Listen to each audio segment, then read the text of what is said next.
It was Halloween 1990. It was the day Hunter S. Thompson came to Leadville. This story by Colorado journalist Kathy Bedell was first published in the Leadville Chronicle in February 2005. You can listen to it being read aloud through AI text-to-speech technology accompanied by special images in the following video. It was Halloween 1990, and the night before costume parties resulted in a splitting headache and a hollow belly at dawn. Soaking up the sun along with a strong cup of coffee on the front porch, my recovery was interrupted by the whirring of a mechanical bird overhead. Looking up and shading my eyes from October's bright blue skies, it was a relief to see it was not a flight for life helicopter. But then, I quickly remembered that it was a flight for somebody else's life. It was Justice for Jesse Day. It was the day Hunter S. Thompson came to Leadville to be a character witness in one of Lake County's most memorable court cases. Like many writers, Thompson's best-selling book, Fear and Loathing in Las Vegas, had whet my appetite for the crazy, carefree Gonzo journalist life on the road. Little did I know that my own chapter was beginning to unfold. Fear and Loathing in Las Vegas. It was 1990, and Hunter S. Thompson was taking on any violators of the Fourth Amendment, search and seizure. He was already advocating for several underprivileged, underpaid, and under the thumb of justice individuals. Justice for Jesse had become his most recent cause. Hunter came to Leadville be a character witness for a Pitkin County resident who had found herself in trouble while passing through Lake County on her way home to Aspen and beyond to Woody Creek. One summer day, Jessie had hitched her way home from Denver as far as Leadville's Come and Go on Harrison Avenue. But it wasn't until her first ride was long gone when the damsel in distress realized that she had left her backpack in their car. A fast-thinking clerk put in a call to the Lake County Sheriff's Office, which promptly located the vehicle and retrieved the backpack. A quick search of the satchel revealed the owner's identification, but it also turned up some illegal paraphernalia and a small amount of marijuana. The officer returned to Come and Go, reuniting the pack with its grateful owner, who was then promptly put in handcuffs and arrested for possession of an illegal substance. Now, the interest in this story probably would have ended there, but this hitchhiking housekeeper was already on probation out of Pitkin County and had rallied Hunter's support to help fight the charges. In fact, this type of questionable search and seizure only amplified the Gonzo journalist's advocacy for the Fourth Amendment. He was ready for a showdown, and this one was to happen in the highest city in America, Leadville, Colorado. The case would be heard on Halloween, which only added to the media circus that had started to gather at the Lake County Courthouse. It was 1990. It was before the internet. It was before cell phones. It was before the craze of social media. But that didn't mean people weren't interested in what Hunter had to say.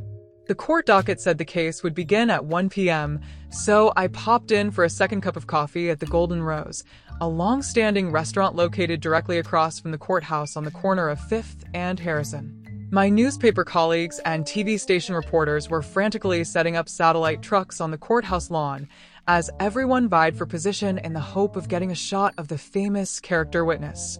But on Halloween 1990, I lucked out with what turned out to be the best seat in town. Swilling that last sip of coffee, out of the corner of my eye, I spied a small entourage whisk past the front window. Then the door swung open, just like in the Old West movies. The door swung open, and in walked the Gonzo journalist. He immediately bellied up to the bar and called out, "Margaritas for everyone," and then, turning to me, added, "And margaritas for her too." I was the only one there. And so it began, my chapter of fear and loathing, but this one would play out in Las Vegas.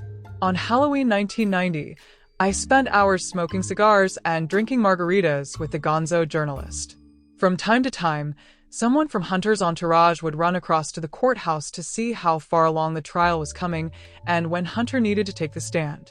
There are many things that stay with me from that day. I'll share a couple. First, I was amazed at his ability to consume tequila.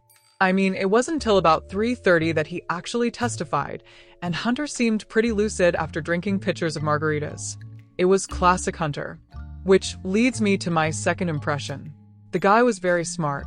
Being part of such a roundtable discussion, as the politics of the day were discussed and dissected, and diluted with massive amounts of tequila, was a once-in-a-lifetime experience.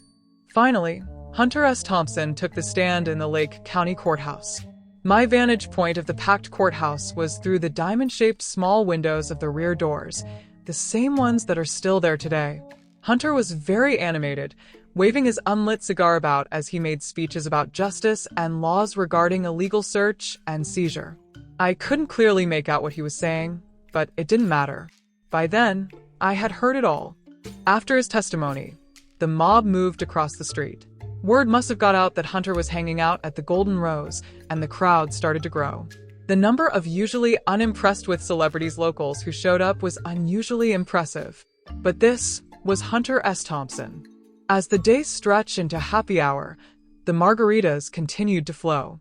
The party finally came to a screeching halt upon the arrival of Hunter's pilot and his announcement that if they didn't leave by sunset, that they would be spending the night in Leadville. Whoosh! They were gone. As I turned to get my jacket, I spied a notebook out of the corner of my eye. It was Hunter's, the one he had been writing in and pontificating from all day. I quickly picked it up and slid it under my jacket. I couldn't walk home fast enough. Sitting on my couch, I quickly thumbed through Hunter's notebook. There were half-written essays, scribblings about the Justice for Jesse case, and notes on an upcoming trip to Hawaii.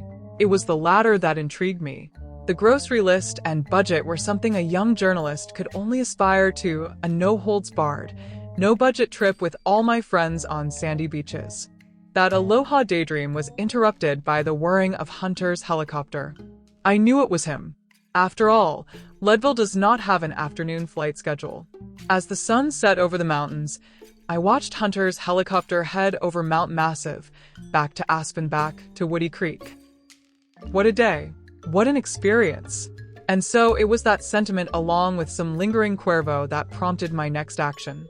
I put the notebook in a manila envelope, sealed it up tight, wrote property of Hunter S. Thompson on the outside, then put it inside another envelope and addressed it to the reporter from Aspen who was part of Hunter's entourage and had given me her business card at some point in the day. Slapping enough stamps on it to ensure its journey, I headed down to the post office. Did I hesitate for a moment as I stood in the dark before the mailbox? You bet I did. Not only had the tequila and determination to return his personal property begun to wear off, but I started to think about all the money I could make by selling it. I thought about my call to Rolling Stone magazine or the National Enquirer. There was some classic Hunter stuff on these pages. But my own sense of justice and what's right prevailed, and the envelope slid from my hands down into the depths of that big blue box. Halloween 1990 stayed with me for a while, and the Hunter stories reigned supreme at the local bars. Until somebody did something else we could talk about. As the weeks passed, it seemed like just another story, and I wondered if the notebook found its way back to the Gonzo journalist. Then I got a call from the reporter at the Aspen newspaper. She had a message from Hunter. It seemed the Gonzo journalist was greatly impressed by my gesture to return his private notebook. He wanted to send me something, including an invitation to his New Year's Eve party in Woody Creek. Talk about your Halloween trick-or-treats. And that, friends, is where this Halloween 1990 story ends. But first, in closing, and for those of a more curious nature, did Jessie get justice that day? Yes, she won the case. All charges were dropped. And secondly, did I end up going to Hunter's party? Believe it or not, I never went. A bad flu left me down for the count that New Year's Eve. Besides, that's definitely a story that nobody would have believed.